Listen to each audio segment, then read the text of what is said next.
정부가 동탄과 기흥 그리고 구리를 규제지역과 토지거래가구역으로 동시에 묶어놨습니다. 조정 대상 지역의 투기과열지구까지 얹은 그야말로 3중 규제의 덫입니다. 대출 한도가 LTV 기준 70%에서 40%로 단번에 토막이 났죠. 집을 사려던 사람들은 마른 하늘의 날벼락을 맞은 셈입니다. 그런데 참 이상합니다.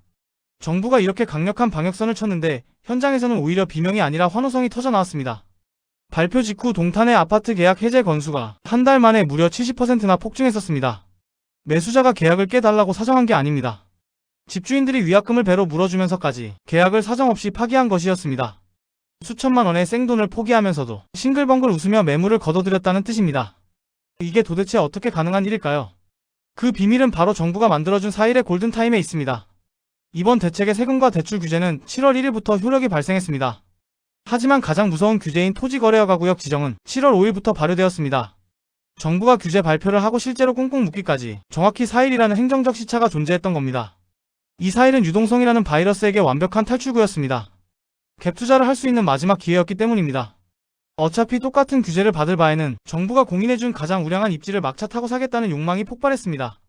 계약금을 단 1분 만에 송금하고 집도 보지 않은 채 도장을 찍는 광풍이 불었습니다. 이 현상을 냉정하게 보셔야 합니다. 정부는 불이 나니까 서둘러 소화기를 들고 왔습니다. 하지만 소화기 안전핀을 뽑는 데만 4일이 걸린 꼴입니다. 그 사이 불길은 통제 불능 수준으로 더 거세게 타올랐습니다. 여러 매체에서는 규제 지역 지정으로 시장이 끝났다는 우려를 쏟아내었습니다. 충분히 그렇게 생각하실 수 있습니다. 하지만 시장의 진짜 흐름을 들여다보면 이번 규제는 오히려 기회로 작용하는 부분이 분명히 존재합니다. 오늘 그 이유를 명쾌하게 짚어드리겠습니다. 이번 3중 규제는 시장에 던져진 거대한 경고등이 아닙니다. 오히려 정부가 여기는 무조건 오를 곳이니 안심하고 사세요라고 찍어준 합격 통지서에 가깝습니다. 규제선 내부의 매물이 완전히 잠기자 갈 곳을 잃은 수십조 원의 유동성은 지금 방역선 바로 바깥쪽으로 눈을 돌리기 시작했습니다. 두더지 잡기 게임에서 동탄이라는 두더지를 망치로 강하게 누르니 그 옆에 있는 구멍에서 상상도 못한 크기의 두더지가 튀어오를 준비를 마쳤다는 뜻입니다. 지금 실수요자분들의 마음이 많이 급하실 겁니다. 나만 두고 자산버스가 떠나버릴 것 같은 극심한 공포를 느끼고 계실 줄 압니다. 하지만 그렇다고 해서 지금 아무 기준도 없이 남들을 따라 허둥지둥 움직여서는 절대 안됩니다. 잘못된 길목에 서 있다가는 평생 모은 소중한 자산이 순식간에 녹아내릴 수 있습니다. 지금 방역선 바로 바깥 동네에서는 눈으로 보고도 믿기지 않는 해괴한 일들이 벌어지고 있습니다. 하지만 진짜 무서운 문제는 지금부터 시작입니다. 이 LTE급 풍선 효과의 불똥이 정확히 어떤 지역에 숨통을 조여오고 있는지 그 잔인한 통계의 실체를 지금 당장 확인하셔야 합니다. 다산 신도시의 한 30평대 아파트 전용 84제곱미터가 단 하루 만에 호가 1억 원이 뛰더니 결국 11억 2천만 원의 실거래가를 찍었습니다. 구리시를 철창으로 가두자마자 바로 옆 동네인 남양주 다산의 매수 심리가 미쳐 날뛰기 시작한 겁니다. 이게 바로 부동산 시장에서 가장 잔인하다는 두더지 잡기 게임의 실체입니다. 정부가 구리라는 구멍을 망치로 내리치니 엉뚱한 다산의 가격이 수프가 끓어넘치듯 폭발해버렸습니다. 대중들은 지금 이 현상을 보며 단순히 풍선 효과가 나타났다고 말합니다. 하지만 아닙니다. 이건 단순한 풍선 효과가 아니라 과거 완벽하게 실패했던 규제의 역설이 그대로 재현되는 도미노 현상입니다. 우리는 이미 똑같은 비극을 경험한 적이 있습니다. 지난 2020년 문재인 정부 당시 전국적으로 지정된 규제 지역이 무려 160여 곳에 달했습니다. 정부가 투기 세력을 잡겠다며 핀셋 규제를 남발할 때마다 시장은 어떻게 반응했습니까? 규제를 비웃기라도 하듯 수용성이라 불리던 수원, 용인, 성남으로 불길이 옮겨붙었고 그 불길은 결국 전국을 불바다로 만들었습니다. 학습 효과라는 건 참 무섭습니다.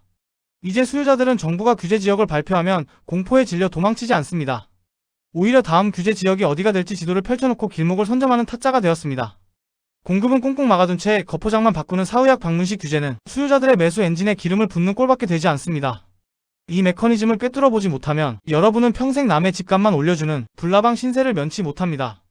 옆 동네가 오르니까 불안한 마음에 비규제 지역 아무 곳이나 헐레벌떡 추격 매수하는 분들이 너무나 많습니다.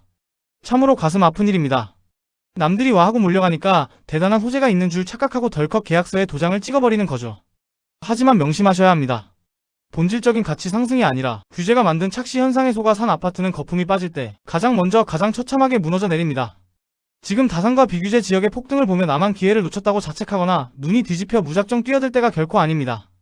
지금 시장 밑바닥에서는 여러분의 숨통을 한순간에 끊어놓을 수 있는 초대형 금융 폭탄이 초입기에 들어갔기 때문입니다. 하지만 진짜 문제는 지금부터입니다. 겉으로는 화려하게 타오르는 불장처럼 보였지만 조만간 영끌 차주들의 가정을 통째로 파산시킬 금리 폭격의 시나리오가 이미 가동되기 시작했습니다. 이 거대한 공포의 실체를 모르면 당신은 눈뜬 장님처럼 전 재산을 날리게 됩니다. 시중은행의 주택담보대출 고정금리 상단이 기어코 7.5%를 넘어섰습니다. 여기에 한국은행이 추가 금리 인상 시그널을 보내면서 시장이 그토록 두려워하던 주담대 금리 8% 시대가 눈앞에 현실로 다가왔습니다. 가만히 앉아만 있어도 내 지갑에서 생돈이 무서운 속도로 증발하는 금리 폭격이 시작된 겁니다. 많은 매체나 전문가들은 집값이 계속 오르니 대출을 더 내서라도 막차를 타야 한다고 부추깁니다. 시청자의 자산을 진심으로 걱정하는 마음으로 단언컨대 지금은 대책 없이 빚을 늘릴 때가 절대 아닙니다. 이 금융 폭탄이 터지는 순간 시장에는 피바람이 불 수밖에 없습니다. 계산기를 두드려보면 이 공포는 눈앞에 숫자로 증명됩니다. 평범한 가장이 5억 원을 30년간 원리금 균등상한 방식으로 빌렸다고 가정해보겠습니다. 대출 금리가 5%일 때 매달 내야 하는 돈은 약 268만 원입니다. 외식 한 번 줄이고 아껴 쓰면 어떻게든 버틸 수 있는 수준이죠. 하지만 이 금리가 8%로 치솟는 순간 매월 갚아야 하는 원리금은 무려 366만 원으로 폭증합니다. 한 달에 무려 100만 원, 연간으로 치면 1200만 원이라는 거금 이자로만 추가 유실되는 겁니다. 소득은 제자리인데 숨만 쉬어도 매달 100만 원씩 지갑이 털리는 이 잔인한 현실을 버텨낼 가게가 과연 몇이나 되겠습니까? 이미 우리는 지난 2022년 금리가 8%대로 치솟았을 때 수도권 아파트 값이 낙엽처럼 후두둑 떨어지던 잔혹한 역사를 생생하게 목격했습니다. 아파트 가격이 올랐다고 해서 은행에 내야 할 이자가 깎이는 것이 아닙니다. 오히려 재산정 구간에 진입한 영끌 차주들의 원리금 상환 부담이 가게가 감당할 수 있는 마지노선을 넘어서고 있습니다. 버티다 못한 이들이 던지는 급매물과 경매 물량이 시장에 한꺼번에 쏟아져 나오는 순간 올 추석을 기점으로 가파르던 상승세는 차갑게 꺾이고 강제적인 조정을 맞이하게 될 것입니다. 그런데 여기서 아주 날카로운 의문이 하나 생겨야 정상입니다. 이렇게 돈줄이 마르고 금리가 폭격을 퍼붓고 있는데 도대체 왜 특정 지역의 단지들은 보란듯이 신고가를 갈아치우며 미쳐 날뛰고 있는 걸까요? 빚내서 집을 살 수 없는 이 최악의 조건 속에서도 시장을 뒤흔들고 있는 거대한 눈먼 돈의 정체를 반드시 아셔야 합니다. 대출이 꽉 막힌 시장에서 상상도 못한 현금 뭉치들이 어디서 흘러나와 부동산 판도를 바꾸고 있는지 자산 양극화의 그 충격적인 메커니즘을 지금 바로 공개합니다. 삼성전자와 SK하이닉스 임직원들에게 풀릴 성과급 총액이 무려 31조 원을 돌파할 것으로 추산됩니다. 이와 동시에 국내 주요 백화점 3사의 1분기 명품 매출은 전년 대비 38%라는 기괴한 폭등을 기록했습니다. 반면 서민들이 찾는 대형마트 매출은 오히려 6%나 감소했죠. 이 극단적인 통계가 가리키는 방향은 단 하나입니다. 지금 부동산 시장은 대출을 잔뜩 부어 거품을 만들던 과거의 유동성 장세가 아닙니다. DSR 규제망을 비웃기라도 하듯 주식시장의 차익 실현 자금과 반도체 벨트의 천문학적인 현금 뭉치가 결합하여 만들어낸 역대급 자산 양극화 장세입니다. 돈의 흐름이 완전히 바뀌었습니다. 과거에는 대출을 70%씩 받아서 누구나 집값 상승장에 올라탈 수 있었지만 이제는 빚을 내서 오르는 집값을 쫓아가는 시대가 끝났습니다.